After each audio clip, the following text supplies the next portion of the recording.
a job, bro. Yeah, that's it's a in job. all jobs. It happened at my last job too. I just let them tell me that I was wrong. I'm done with letting people tell me that I'm wrong, especially when I'm right. Like, for real, like, I write destinies for a living. That's what I told you. I write destinies for a living. Somebody asked me how it makes me special. I do my best to make sure that I try not to be God.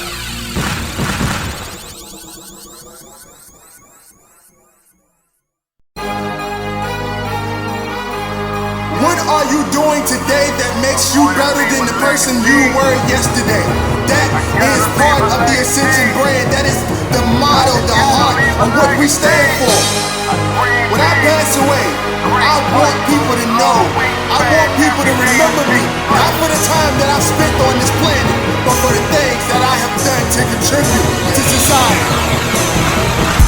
My mama raised a loser, but I broke the chains. I wasn't made to be a player, I was made to build the game. Alrighty, ladies and gentlemen, welcome back to the Dirty Trunk Podcast, where the elephant is always welcome. It is me, your boy Marcus Morton. Always here with me is D.A.J. McMullen, and we're back in the lab once again at 6:25 p.m. on this lovely Sunday evening. But before we get started, please trample over that like and subscribe button. We do this for y'all because we love y'all and we just want to give y'all the motivation to be better than y'all were yesterday. How are we doing, Mac? Bro, I'm understanding that, as we do this podcast late in the day, as we've been doing, that I'm my bedtime is supposed to be a lot earlier than I've been going to bed. And I'm sitting here now, right? And I've been at the computer all day for the most part. Just editing I'm on my last pass right now, like my last read through. And my next read through, I get to actually go through, make the changes or whatever, and then push the joint out. So, I'm finally almost done with the Legacy of the Arcane and Flame. Got a title for the next book already working on the outline for that.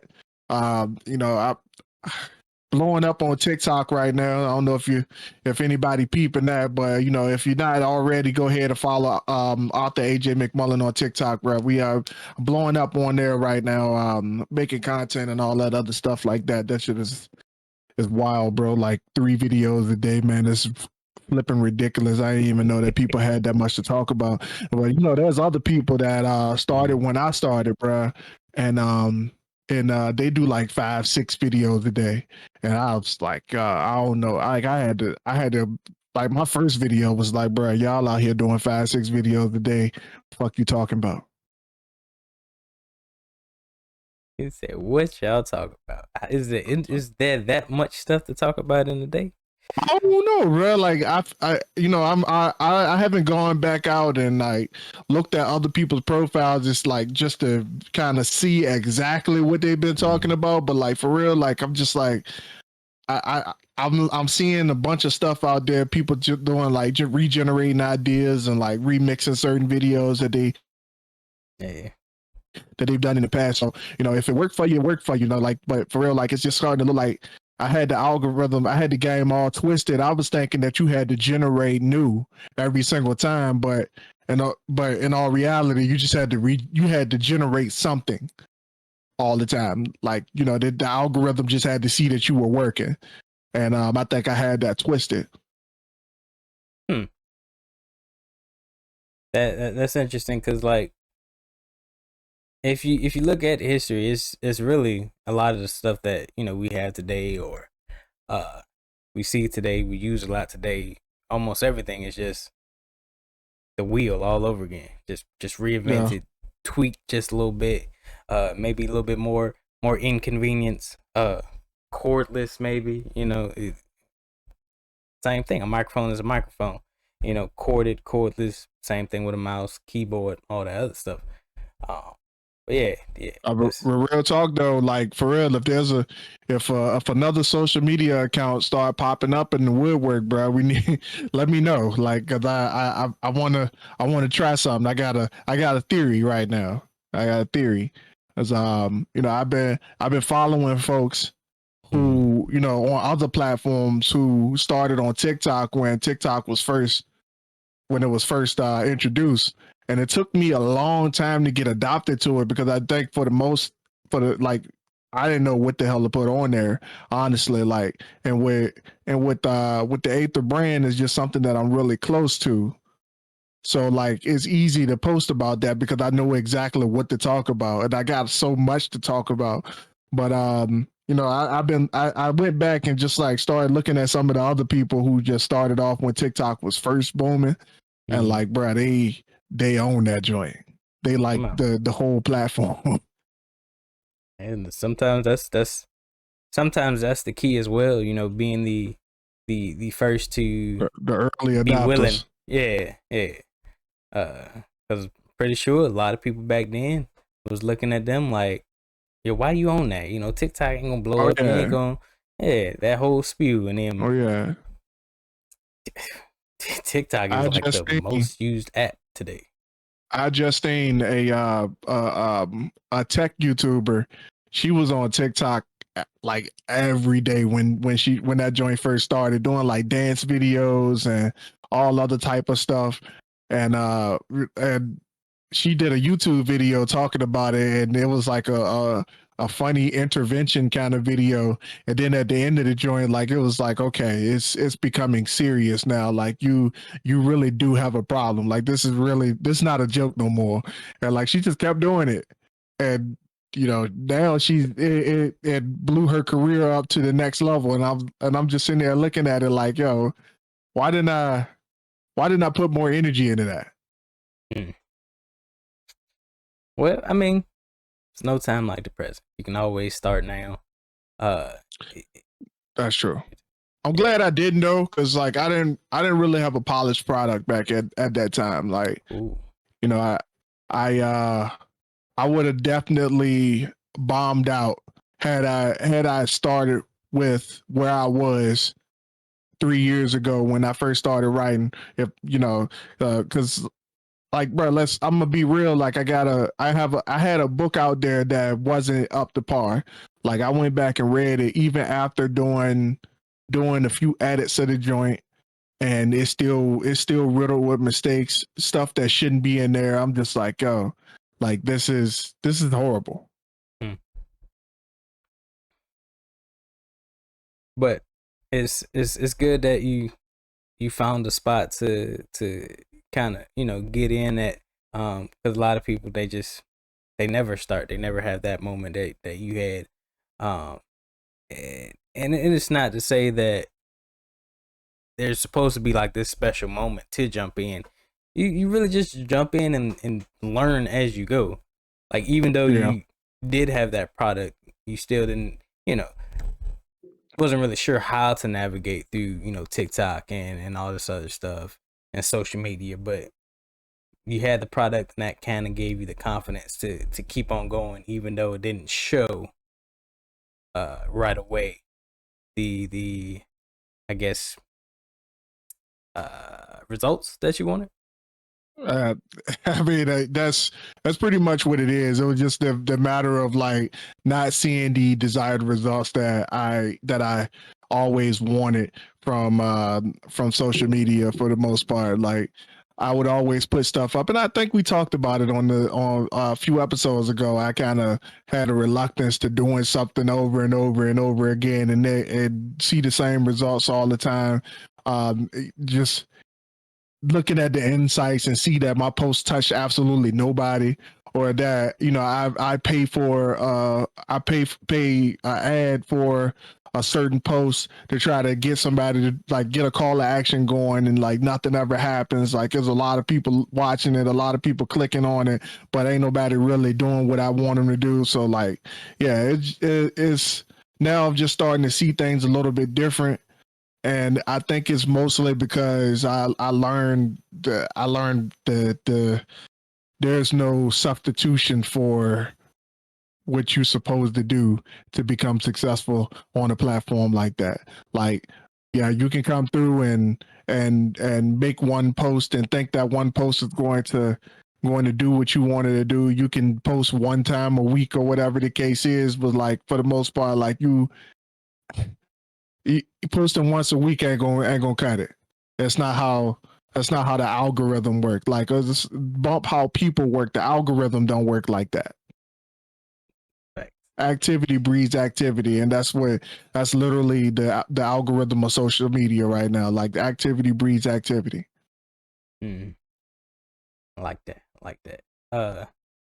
Speaking of activity, me and my bro, my homeboy, we started this activity with the young ones. We wanted to do something, you know, specifically for them on the weekends. Sunday is our Sundays. We take the boys out. It's a boys night, boys day. We take them to go get breakfast in the morning, take them to the park, you know, we just spend time with them and whatnot.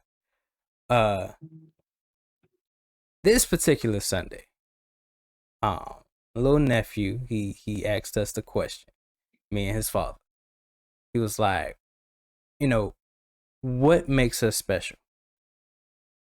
And we pondered for a moment, and we're like, you know, trying to think of an answer, you know, but we didn't want it to be, you know, this generic something you just spit out at a job, or just like something you tell everybody. Like, Mm-hmm. what can we literally sit down and say to this child, this kid, to inspire them? You know, and it had a stump for a little while, because, you know, we're blue collar. All we know is 9 to 5, you know, and that's not something you just want to And in say. addition to what you're saying, hold that thought. You know, it is also kind of taboo to think like that. Right.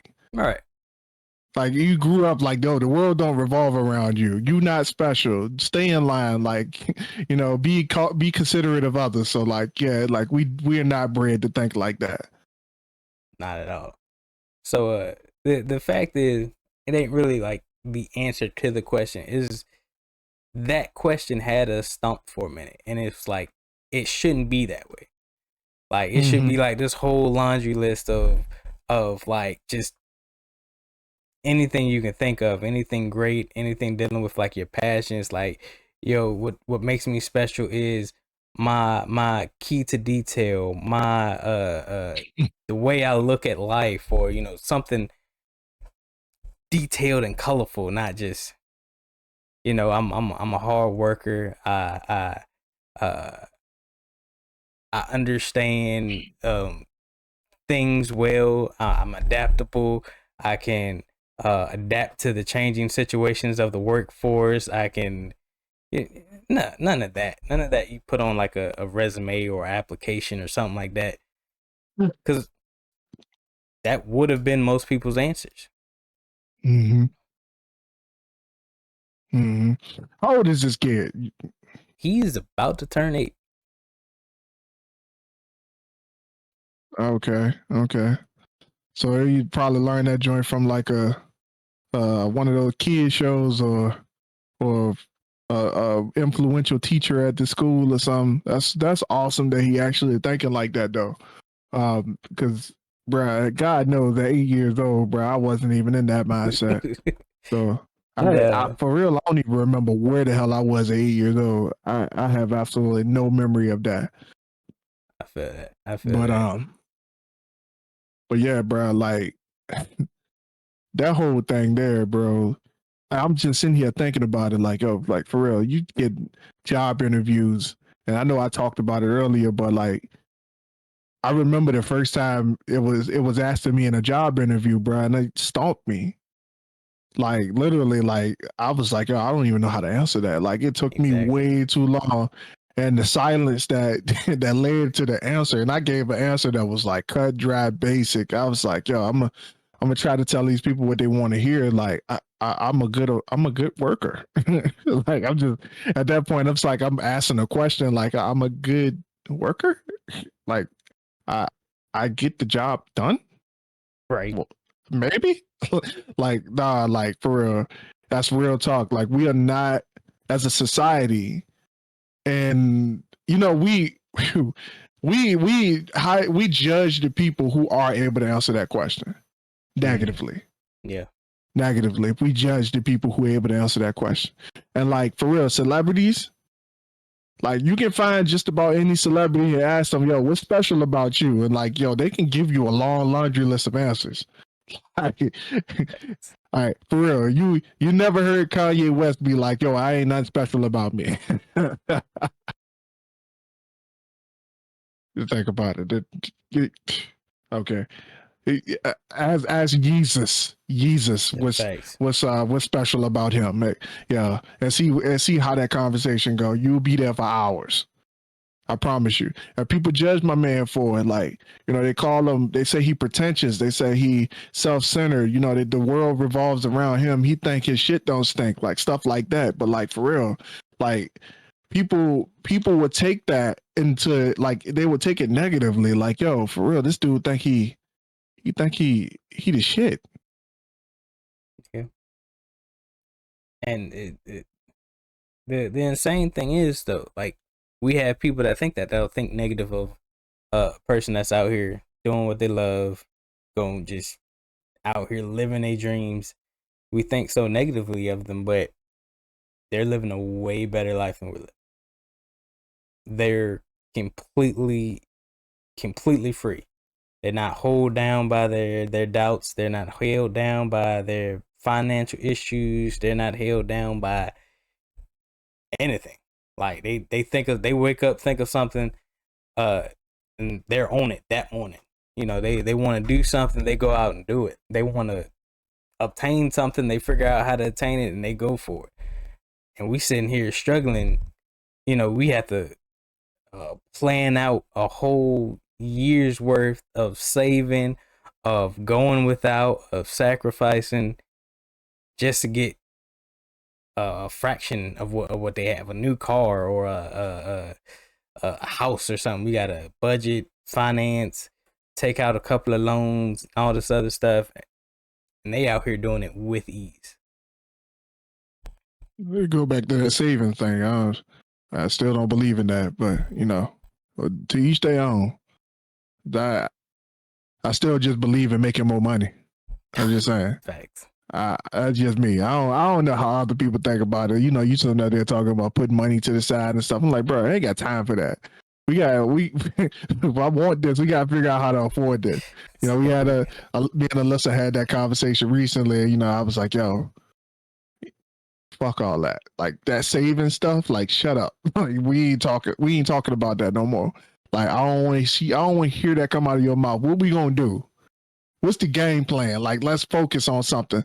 Like let me cook for a second. Let me figure that part out. I don't want to talk about saving, but regardless, man. I pride myself in helping others figure out what's special about them.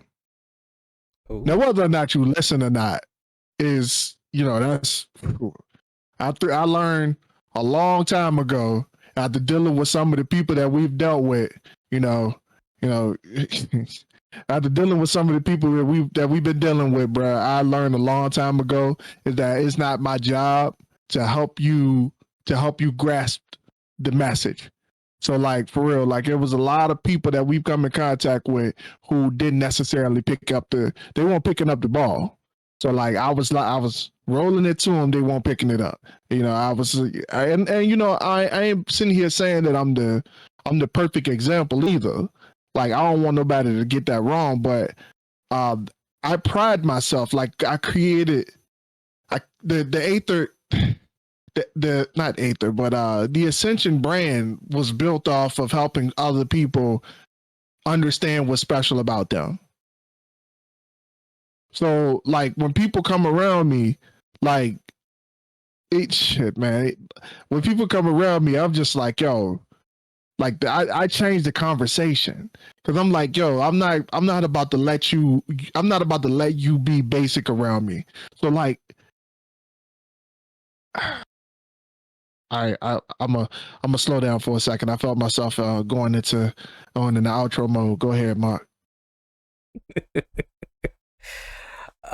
Man. So what Mac is trying to say is like the brand is to lift, to uplift, extend, the whole whole name of it is extension. It blows my mind how we go through everyday life. Like I'm the person I'm talking to, this person that's listening to this. You went your entire life not going for your dreams, just settling for the bare minimum, settling for the 9 to 5. You had this gift in your bag this entire time, and you settled for a job to tell you what made you special instead of what you had in your whole bag this entire time. And you just out here just like, all right, I'm gonna go to this job. I'm gonna let them set my worth.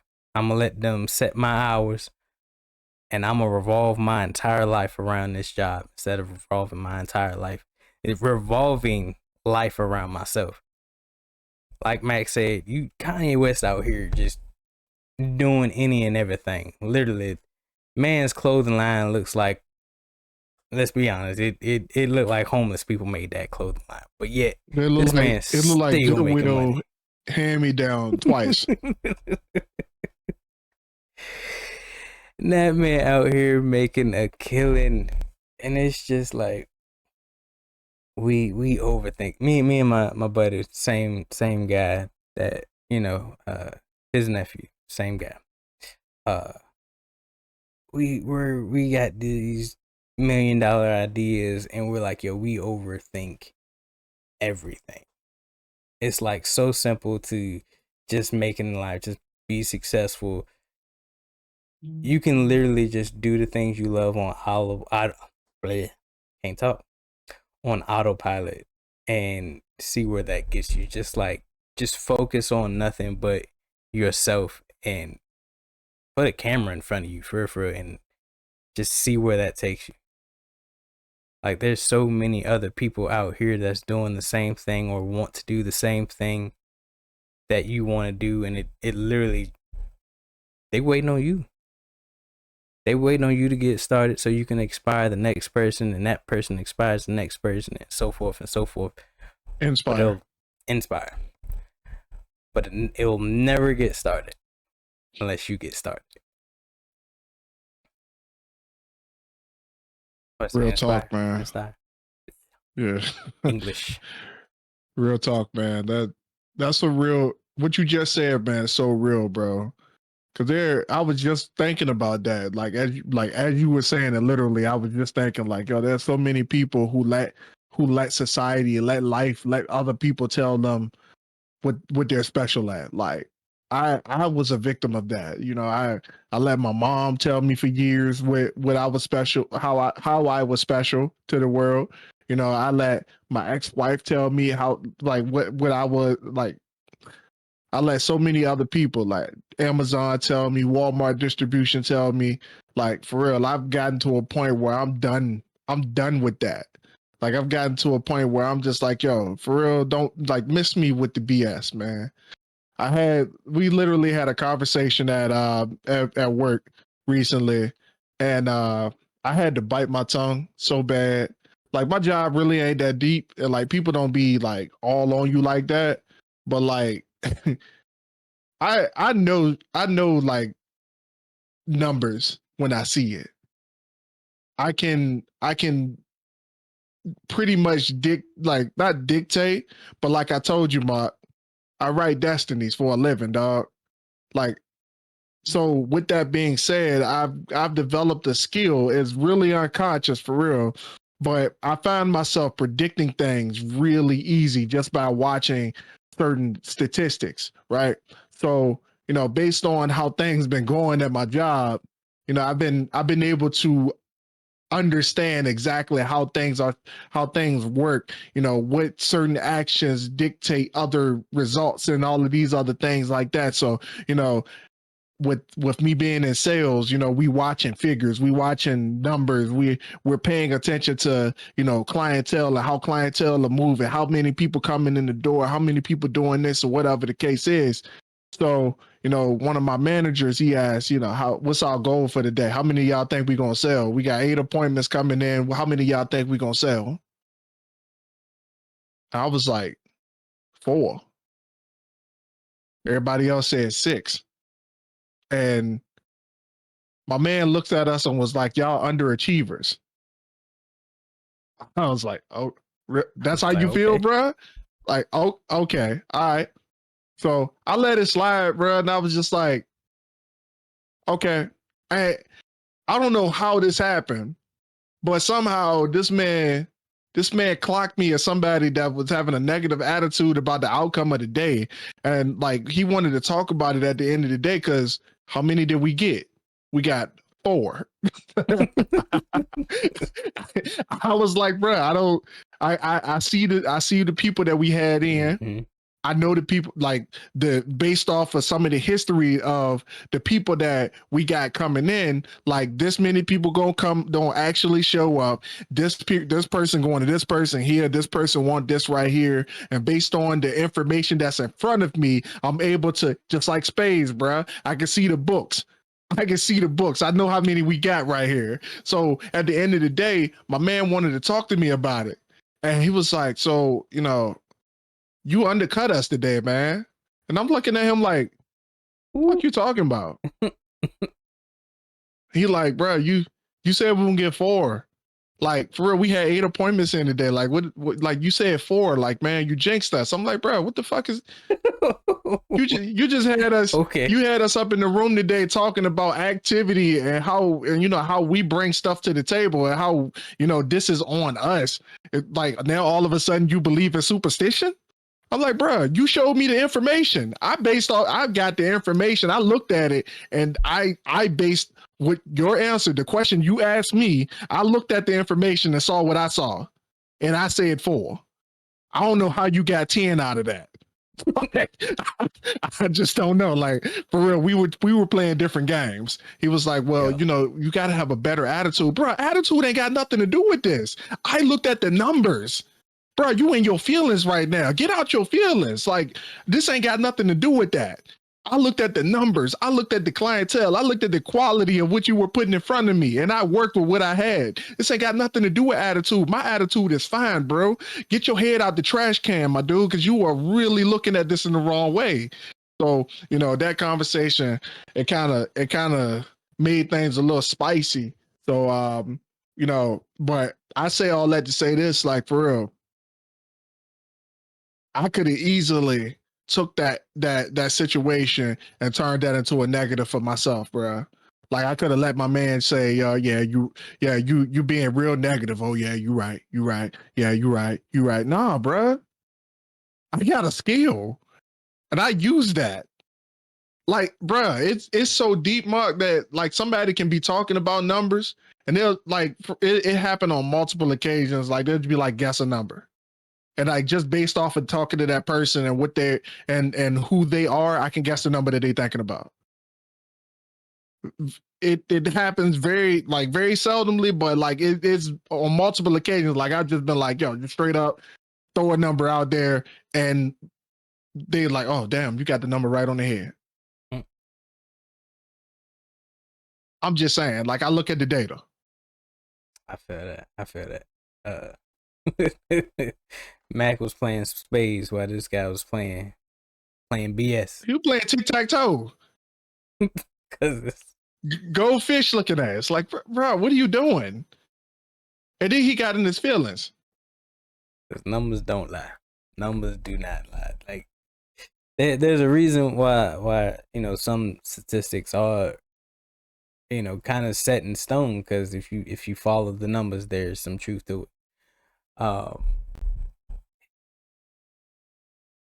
People like that they're delusional, and that's no way to live life, because all you doing is setting a bad example, bad environment, bad atmosphere for the next person, or the crew people themselves. Dang, that's wild. That's wild. Sorry, you got to go through that, but that's in all. It's a job, bro. Yeah, that's it's in a job. all jobs. It happened at my last job too. I just let them tell me that I was wrong. I'm done with letting people tell me that I'm wrong, especially when I'm Facts. right. Like, for real, like I write destinies for a living. That's what I told you. I write destinies for a living. When somebody asks me how what makes me special, I do my best to make sure that I try not to be God. That's what I do for a living. That's what makes me special. I am one step under God with a little G. Let me stop. But nah, seriously, bro. Like I said it from the beginning. You know, your destiny is written in the stars, not on the ground. When I said that, a lot of people thought it was just a cute slogan. Like I really mean that. I really do mean that. Like for real. Like before I met my wife, years before I met my wife, I wrote a list of things about the woman that I wanted. And I said, if this is the woman that I want, this is the man I need to become. And I made it work. I made it happen. And I met that woman. Everything but two items on the list. And I think the list was like 28 things on there. I put like 28 things on the list. And literally everything but two. Her name and her hair color. Literally everything but two.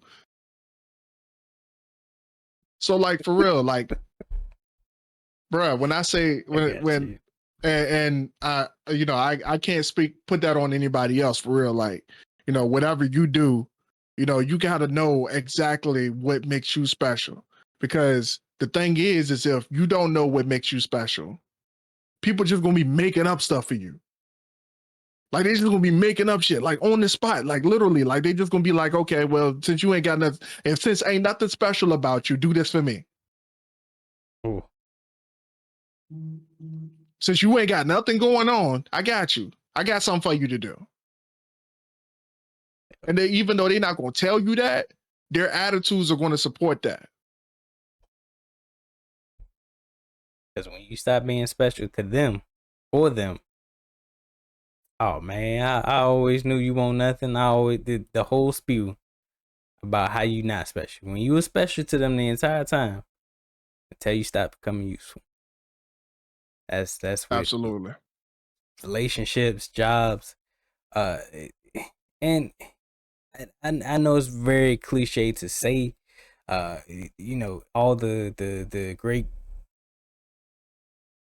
gurus and motivational people will tell you, focus on you first, like figure out what makes you special, what makes you great, and then explore the outside world after you conquer yourself. We hear it a lot, but there is some truth to that. Because if, like Max said, if you don't know you're special, if you don't know your worth, you're gonna go out here and you're gonna let somebody tell you, let a job, let a person, whatever, tell you how special you are or how much you are worth to them. You won't come up with a price that you gonna be a blank check and they gonna write whatever they want on that check. And 9 times out of 10 it's negative. Absolutely, bro. It's gonna cost you a lot more than you're willing to spend. Yeah. So everything he just said is correct, man. Every single bit of it. And man, I'm just sitting here thinking of like how much of my life had been spent just not living up to my fullest potential. Like I don't even feel like I'm living up to my fullest potential now, bro. But like I'm thinking back on where I was 5 years ago. Not 5 years ago, because 5 years ago that's when I met all of y'all. But like 6-7 years ago, bro. I'm older than I think I am. Ain't that some crazy shit? But yeah, like I'm just sitting up there just thinking about like where I was in the worst situation of my life, thinking like the lowest that I've ever been on myself and all. And bro, for real, like somebody and the first thing I thought about, Mark, when you asked me earlier, when you said, well, what makes you special? Because Mark asked me before the podcast started. I guess he thought I didn't have an answer. I'm like, bro, I've been working on this. I've been working on this. Nah, for real though. Like y'all hear what I'm saying. At the lowest point of my life, when I thought when I thought, I literally believed in my heart of hearts, and it was literally when I got this semicolon tattoo that I thought, and in my heart of hearts, that there was nothing special about me. I really told myself, I looked in the mirror and I told myself that there's nothing special about you.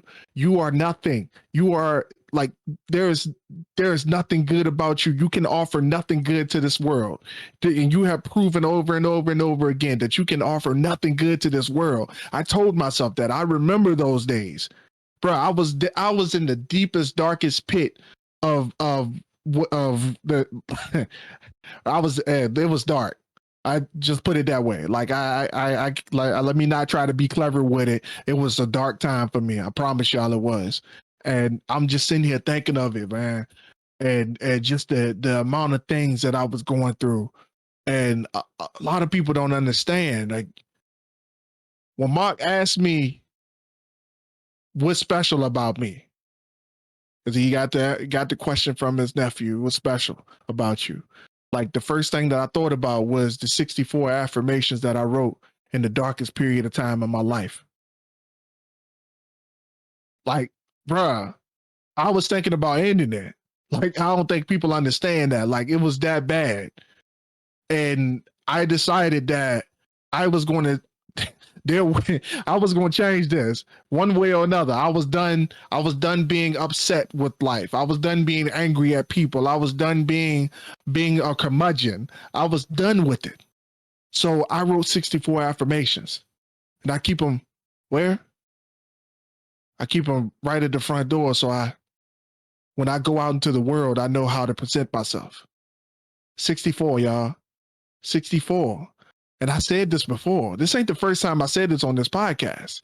So, like, for real, like, if there's somebody listening to this podcast and you heard episode 120, whatever, episode 62, whatever, like, I don't care. Like, I had those affirmations the entire time that we have been doing this podcast. I've had those affirmations hanging at my front door. I had the at the apartment, they were hanging right behind the front door. In this house right now, they were hanging behind the front door. And until I die, those affirmations will be hanging at the door. So I know exactly. So my kids know exactly how they should think as they go out into the world. They will never have a negative thought about themselves. They will never. And if you have a negative thought about yourself, you need to stop, stand square in front of those affirmations, and you need to say them out loud until that thought is gone. So for real, if you heard me talk about those affirmations, 64 of them, y'all, that's overkill. I promise you it is. By the time you get to number 20, you're like, yo, I got the point. I get it. I got it. I got it. But 64, y'all, it takes me 3 to 4 minutes to go through, and depending on how I'm feeling, depending on how much energy I want to give it. But for real, every single day, I read those affirmations. I look at them every single day. I understand it. I see that ascension star sitting at the top of it every single day that I'm going out. And why? Because I feel special about me. I know what makes me special. Those 64 affirmations. I'm special in 64 ways. Come on now. I got 64 things that makes me special, for real. So you got to get to a point where you understand who you are. And once you get to a point where you understand who you are, bro, can't nobody take your special away from you. The world can't tell you you're special when you're not special, when you know what your worth is. Whew. Yeah. So how many people out here can look in the mirror and have 64 plus good things to say about themselves? You know There's even some on there about other people. Let's even half that. Half is 64. What? 32. 32. How many people can say 32 good things about themselves and actually mean it? 32 is still 32 is still striving for greatness on that one. You know, I would say, how many people can say 5 good things about themselves? 5. Ooh. I'm dead serious, bro. When I Yeah. read it, I was like, oh, I you know, they challenged me. The author said, challenged me, said, yo, think about 5 good things about yourself. Go. If it take you more than 30 seconds to come up with them, then you need to reevaluate yourself. And it all goes back to, I ain't gonna say it goes back to being a kid, but like we can learn so much from kids because their mind is literally endless. It's the trials and the adults and in life in general that puts up the barriers, that puts up the cages, that makes a wall for their thinking. They'll literally wake up and think, all right, today I'm gonna go to the moon. And we sit there, we just like, oh well, you need a rocket ship, you need rocket fuel, you need fuel to fill the rocket ship, you need all this materials and all. Kids like, nah. We going to the moon today, right now. No hesitation, there's no limitations to their mind. But with adults, it's just we can't even get up and figure out what we gonna eat that morning. Like, make that make sense. No, I feel like you're attacking me. I got way too much going on to be talking about food. I did say multiple times. I tell my wife, like, I didn't get married to have to think about what to eat for dinner. That's not how this relationship is going to go. It's not how this relationship is supposed to go. I'm not supposed to spend 30 minutes thinking about what to eat for dinner or breakfast. That's not how we do. That's not how we do. Like, for real. I wear black so I don't have to think. I want to be able to put my energy where it's supposed to go. Stop playing with me. I know what makes me special. I feel that. That's interesting. But yeah. It literally, I say this a lot. It just, I don't know what it is about, the difference in a person with this super creative mindset than a person that has literally given up, settled, and is just willing to give up everything to just work at a job that's gonna get them nowhere. You've literally just and I just heard it and I forgot the saying. Oh, boom. It is when someone asks you, what do you do for a living? You give them, oh, I work at this job. I work in construction. I work at cyber security. I do this for a living. I do this so I can live. But you're not living, you're existing. And people with this creative mindset, they're like, oh, I'm living every day. I went to Barbados. I've made this company to where I wake up in the morning. I just go out, go to the golf course. I plan some vacations for the year. Plan vacations for the year, not a vacation. Come on, man. That's new talk for them, man. Come on. We going here this month. We're gonna go overseas this other month in the same year. Your boy Carl from ETA said he was gonna go on a vacation every 3 months. He said he going on a quarterly vacation. He talking about like across the country. He talking about like resorts and Caicos and stuff. Like, man, serious, bruh. And we out here like I said before, we gotta budget, we gotta save, we gotta plan around our job, we gotta get paid time off, we gotta accumulate paid time off. So we do like we did and beg for time off and put it on the credit card. Oof. How long you want to keep doing that? Thanks. Just a question. Mm. Just a question. How long you want And to what play was, this debt game? This game of I need to be in debt, get more debt to pay that debt, and repeat, and repeat, and repeat. yeah, I'm gonna get that, and I'm gonna get that. That's assets. I'm gonna get rid of all of it and then go get some debt that's assets. Like that's what I'm working on right now. Like that's why I've been keeping my head down and focusing right now because I got way too many liabilities, bruh.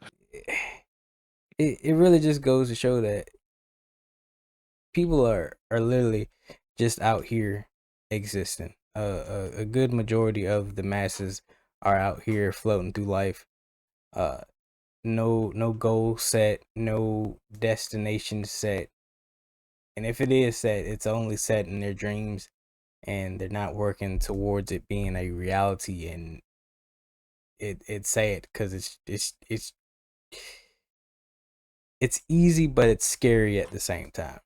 We let fear dictate almost all aspects of our life. We don't go for the relationship we want to have because of fear. We don't pursue the job, career, the passion we want to pursue because of fear.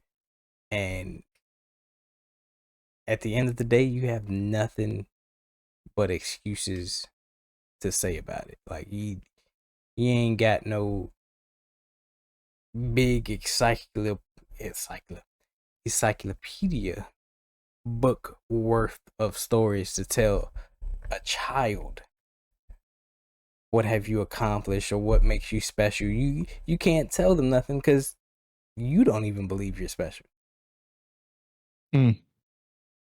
Which creates a whole slum of problems on of itself. Like we don't even have enough time to get into that. But I wrote a paper on that part. Like, bruh, you destroy your kids when you don't follow your dreams, bruh. Like they gotta figure it out. When you don't think you special, how the hell you supposed to teach them that they special? They come from you. Big facts. Like genealogy is a real thing. Like real talk. Like my peoples, they won't own that. they won't own. You know, I'm special because you know they ain't talk about that. You know, in fact, you know, I think I shit both of Alyssa and I both are from families who much rather hide things about themselves than actually tell you exactly who they are. Ooh. I mean, I think that might actually just be poor culture in general, but you know, I don't know. I can only speak for my family and her family. You know what I'm saying? So, you know, I just know that both of us have been. You said that's the thing. That's a topic right there. Yeah. And a lot of us go through it like for real. Like we don't know our parents like that. We just know their mom and dad. You know what I'm saying, like I ain't really know my dad as a dude, as a man, because you know he died when I was 9 years old. But like the more I grow and learn about you know his past or where he came from, the more I realize like, bro, I really won't on. He won't really about nothing. He wasn't really doing nothing. He did 20 years letting Uncle Sam tell him who he was, and then he came out and let corporate America tell him who he was until he died. And like I don't know nothing about my dude. In fact, I know so little about my dude that I don't even know his people's like that. Like his dad, like for real, like well, nothing special about these dudes, and they knew, and they made sure that you knew that well, nothing special about them. And the reason I know that because I don't know nothing about them. What? Bro, I had to get on Ancestry to find out who my I had to get on Ancestry to find out about my great grandfather. Bro, really? For real. So like I when the dude come up and say, I'm trying to leave a legacy. I want my last name to survive.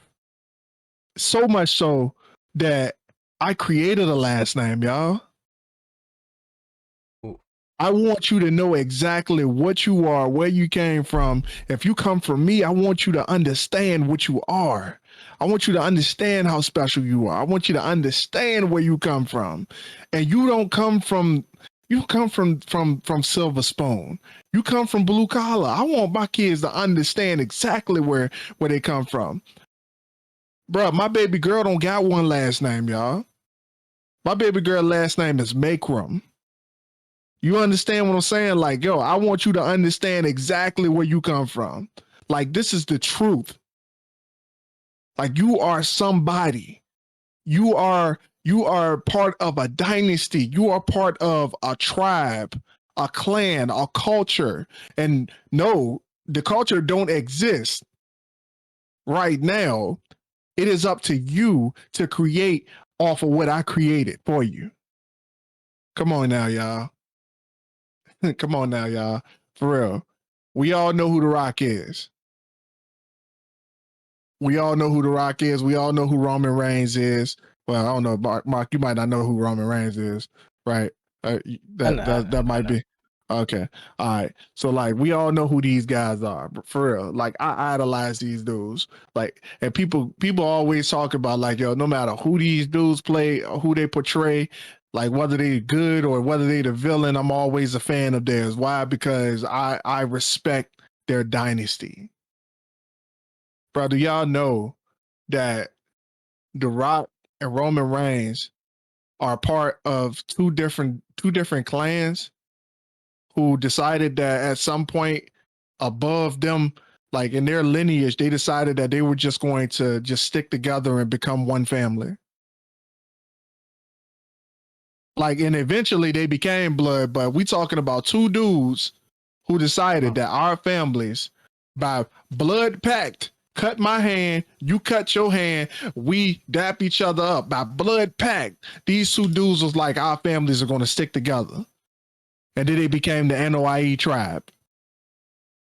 And now, bruh, like for real, these dudes, I think they both like fourth generation superstars. Like, who does that? Who does that, bruh? Like, I'm trying to be a fourth generation superstar. Bruh, like, I'm asking you, like, yo, how many people do you know who can say that their lineage goes back? Bruh, they got a family tree. They know exactly where they came from. I'm talking that their stories about their great ancestors. Their ancestors, they got stories about them by name. They know exactly who they come from. And I'm like, bruh, I don't even know where the hell my grandmother came from. On my mom's side. Like, I barely knew my great grandmother on my mom's side. I don't know my great granddaddy on my mom's side. I don't know him. I think he might have died before I came along, but still, like, for real, I don't know nothing about these people, bro. I don't know what they used to work at. I don't know what they were good at. Because why? Because they weren't special enough for me to actually know. They didn't leave anything.